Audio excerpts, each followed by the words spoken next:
Hello everybody. भूगोल के इस व्याख्यान में आप सभी का स्वागत है। आज व्याख्यान के इस क्रम में आपका जो फर्स्ट पेपर है जियोग्राफी का, उसके सेकेंड यूनिट के क्रम में हम चर्चा करेंगे इरोजन का, अपरदन का। जैसा कि आपको कई बार बताया जा चुका है और आप सभी इस बात से परिचित हैं कि भूपृष्ठ पर जो धरातल की ऊपरी सतह है उसको परिवर्तित करने वाली दो प्रकार की शक्तियाँ होती है। एक तो होती है पृथ्वी की आंतरिक शक्तियाँ और दूसरी होती है बाह्य शक्तियाँ। तो आंतरिक शक्तियों में आपका अध्ययन रहा है भूकंप, ज्वालामुखी और प्लेट टेक्टोनिक्स वगैरह के संबंध में।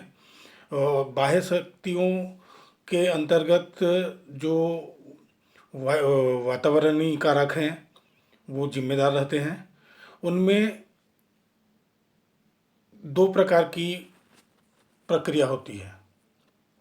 जो अनाच्छादन की प्रक्रिया है वो उसके अंतर्गत आता है अपक्षय और अपरदन। तो अपक्षय के संदर्भ में हमने इसके पहले वाले जो व्याख्यान है उसमें चर्चा की। आज हम बात करेंगे अपरदन का। पहले जो अपक्षय की बात किए तो वहाँ पर ये है कि वो भौतिक, रासायनिक और जैविक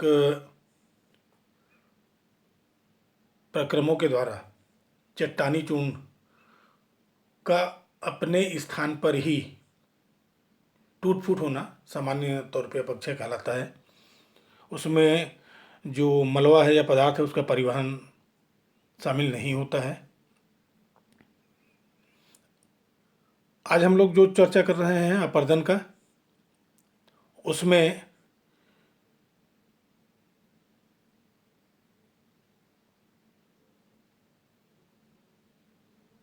वातावरण की शक्तियों के द्वारा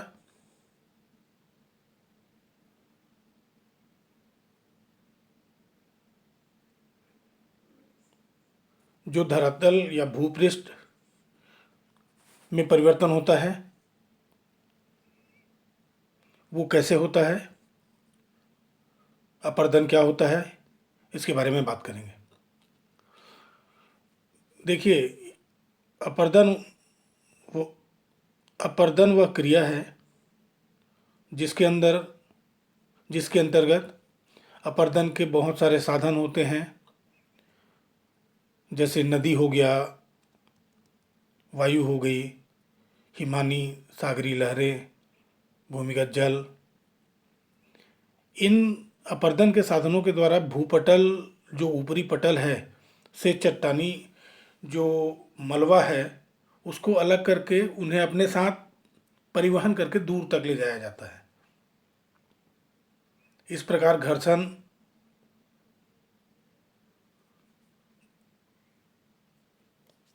माने रगड़ना, क्षरण मतलब टूट जाना वहीं पर, और परिवहन का सम्मिलित नाम ही अपरदन है।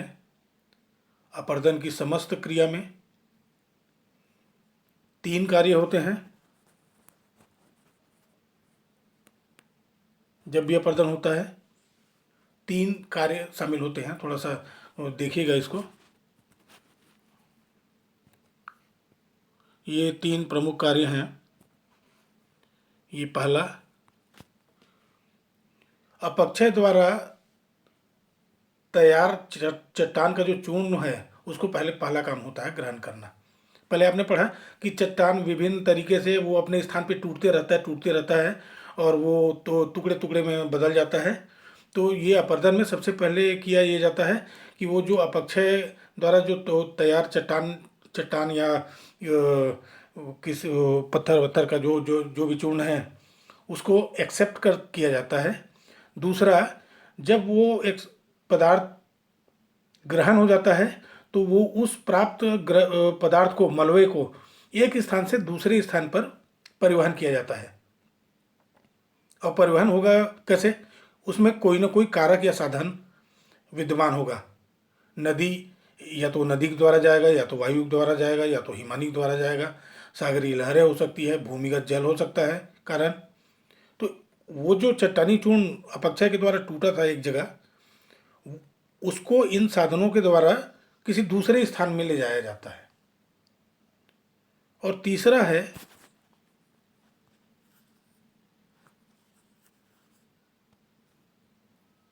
है जब उन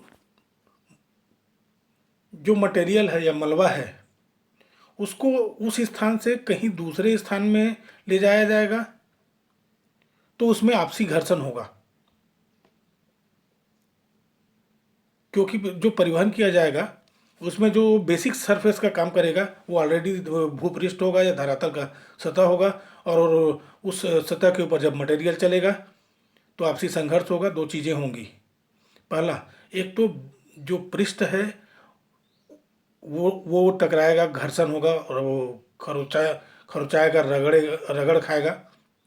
और दूसरा, जब वो मटेरियल चलते रहेंगे तो एक दूसरे से भी रगड़ाएंगे या घर्षण होगा उनमें। तो ये तीन तरीका है, ये तीन चीज़ें होती है उसमें अपर्दन में। अपर्दन के कारक एजेंट ऑफ इरोजन क्या है, या इसी को वो सामान्य शब्दों में साधन भी कहा जाता है। अपर्दन में जो भी शक्तियां भाग लेती है उसको अपर्दन का कारक कहा जाता है। देखिए, कोई सा भी चीज़ अगर अपने स्थान से कहीं और जाती है तो उसमें किसी न किसी प्रकार की शक्तियों की आवश्यकता होती है। बिना किसी पावर के, फोर्स के आप चीज़ों को कहीं ट्रांसफ़र नहीं कर सकते या एक स्थान से दूसरे स्थान तक परिवहित नहीं कर सकते। तो अपर्दन के शक्तियों में जो प्रमुख शक्तियां हैं या अपर्दन के जो कारक हैं उनमें जो प्रमुख कारक हैं वो आपके स्क्रीन में है। और वो है जो पहला कारक है, और ये काफ़ी प्रभावी कारक है जिसका परिणाम आप भूपृष्ठ पर बहुत स्पष्ट रूप से देखते हैं, वो है नदी या बहता हुआ जल। आप देखते हैं कि नदियाँ, प्राय नदियों का उद्गम ऊंचे स्थलों से होता है, पहाड़ों से होता है, और वो पहाड़ों से बहती हुई अंततः समुद्र में जाके मिल जाती है। और जब नदी पहाड़ों से होती है तो वो चट्टानी टुकड़ों को इरोज करते हुए, काटते हुए, रगड़ते हुए अपने साथ लेके आती है। और आप देखिएगा, नदी अपने घाटी का निर्माण करती है। एक तो वो चट्टानों को काटती है, दूसरा वो जो सरफेस होता है, नदी का बेड होता है, उसको भी रगड़ते जाती है, अपने आजू बाजू के तट को रगड़ते जाती है, और उधर से जो मलबा है उसको वो परिवहित करती है, जिसको सामान्य तौर पे हम लोग रेत के नाम से जानते हैं। देखिए, ये जो चार पांच प्रकार आप देख रहे हैं, इनका विस्तृत अध्ययन इसके बाद क्रमशः होगा। तो अभी इसको आप संक्षिप्त रूप से समझिएगा, इसका बहुत विस्तृत वर्णन होगा। दूसरा कारक है भूमिगत जल। भूमिगत जल का जो प्रभाव है वो जो चूने वाले सेल हैं उन क्षेत्रों में बहुत ज़्यादा दिखाई देता है। भूमिगत जल में केमिकल प्रोसेसिंग होती है और वो घोल के अपने साथ ले जाता है। इसके बारे में बहुत चर्चा होगी।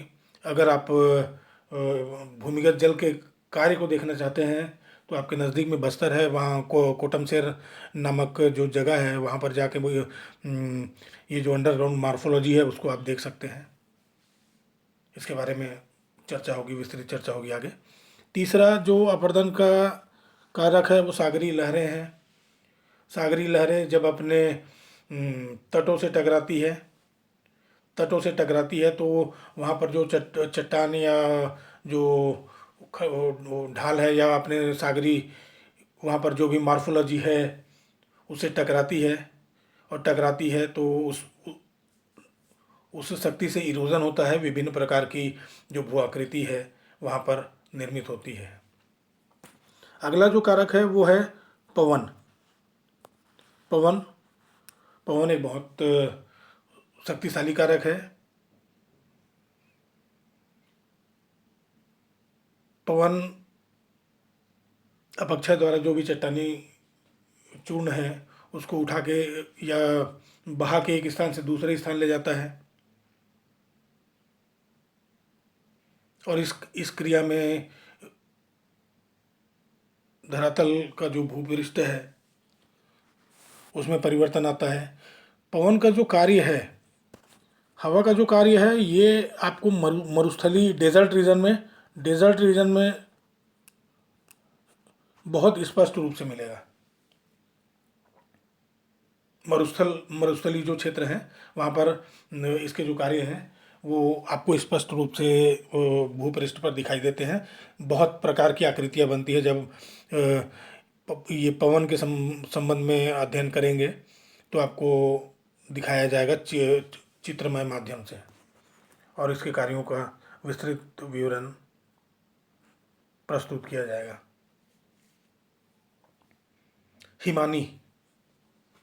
हिमानी ग्लेशियर को कहते हैं। सामान्य रूप से आप समझिएगा कि हिम की नदियाँ एक बहुत बड़ा कारक होती है अपरदन की। और जब ये पहाड़ी ढालों से स्लाइड होती है, सरकती है, तो वो धरातल के नीचे का जो पृष्ठ है उसको रगड़ती हुई जाती है और वहाँ पर विभिन्न प्रकार की स्थलाकृतियों का निर्माण करती है। इसका भी आप बहुत विस्तृत अध्ययन करेंगे। सामान्य तौर से अपरदन शब्द का प्रयोग उस क्रिया के लिए किया जाता है जिसके अंतर्गत बहुत सारी गतिशील शक्तियाँ अलग अलग रूपों में चट्टानों से उनके मलबा या मटेरियल है को अलग कर दूर तक ले जाती है। चट्टानी टुकड़ों को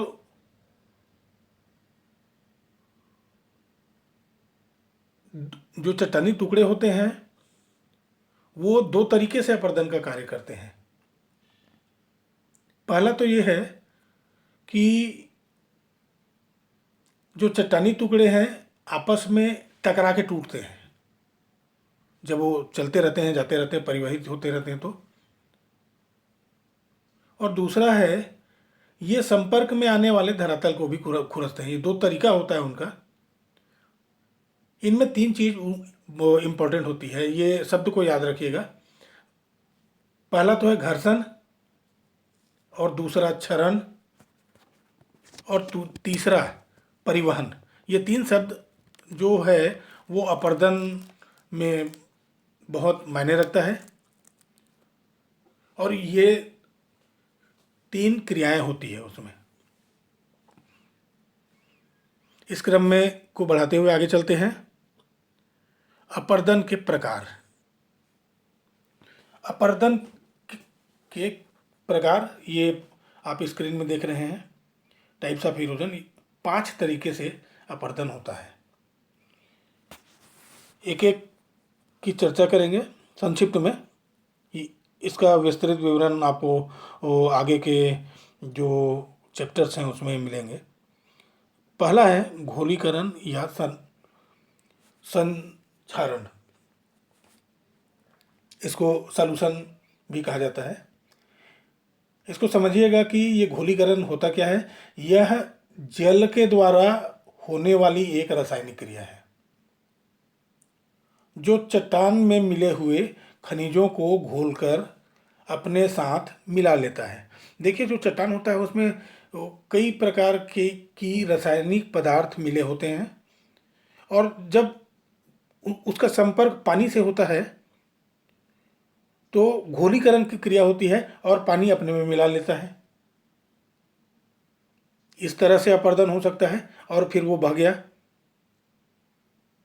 और उस जो चट्टान था, जो पहले चट्टान था, उसका कुछ भाग का क्षरण हो गया। दूसरा है अपघर्षण। शब्द से स्पष्ट है, आप स्वयं समझ सकते हैं इसको। एबॉर्शन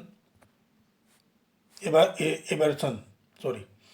धरातल पर जो मलबा है वो एकत्रित रहता है।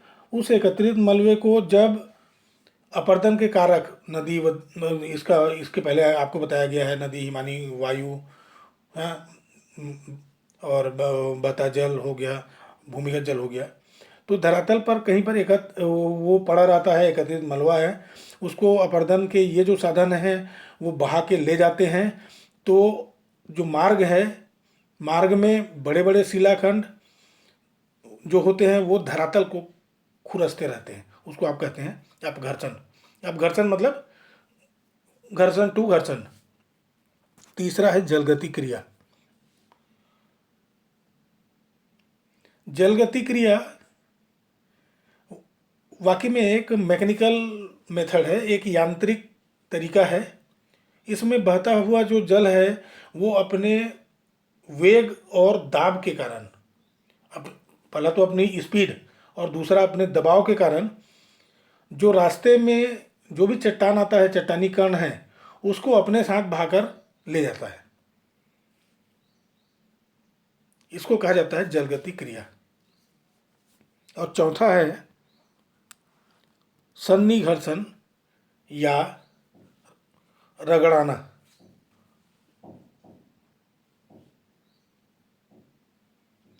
जो पदार्थ अपर्दन के विभिन्न साधनों के द्वारा मार्ग में बहते हैं,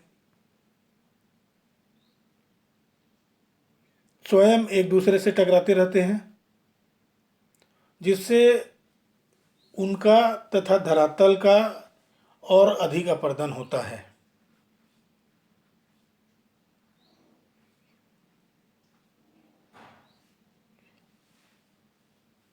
और पांचवा है, ये सन्निघर्षण का मैं आपको एक बढ़िया एग्जांपल देता हूँ कि हम घरों में वो चिकना पत्थर रखते हैं, ठाकुर देव कहा जाता है जिसको, आप उसको एग्जांपल मान सकते हैं। कोई भी पत्थर का बड़ा टुकड़ा पहाड़ी भागों में चट्टानों से टूट के वो लुढ़कता लुढ़कता लुढ़कता लुढ़कता लुढ़कता लुढ़कता, जब वो आप नदी से उसको उठाते हैं तो आप कल्पना करिएगा कि वो जो पत्थर का टुकड़ा है वो पूरे धरातल को खुरसता हुआ आ रहा है, और स्वयं स्वयं उसके जो विभिन्न एज एज जो था, जो विभिन्न किनारे थे, वो घिसते घिसते लुढ़कते लुढ़कते, जब वो पत्थर लुढ़कता था तो उसके उस पत्थर के भी विभिन्न किनारे घिसते जाते हैं, और वो एक गोल शिला के रूप में आप उसको प्राप्त करते हैं नदी से, और अपने घर में या किसी देव स्थान में स्थापित कर देते हैं, और वो ठाकुर देव का जो है सिंबल या प्रतीक कहलाता है। आप इस सन्निघर्षण या रगड़ का जो तरीका है उसको उस रूप में समझ सकते हैं, एग्जाम्पल। और पांचवा है अपवाहन। वायु अपवाहन मतलब डिफ्लेक्शन है, वायु इसका मुख्य कारक है। भौतिक अपक्षय में जो विखंडित पदार्थ होते हैं उन पदार्थों को अपने साथ हवा उड़ाकर एक स्थान से दूसरे स्थान पर ले जाती है। ये क्रिया एकदम सूखे क्षेत्रों में या मरुस्थलीय भागों में अधिक होती है। कई प्रकार की वो उन टुकड़ों को बहा के ले जाता है, और हवा की शक्ति जब कम होती है तो वो जो टुकड़े हैं, मटेरियल है, वो कहीं पर गिर जाता है, गिरता है तो विभिन्न प्रकार की वहाँ पर स्थलाकृतियों का निर्माण होता है।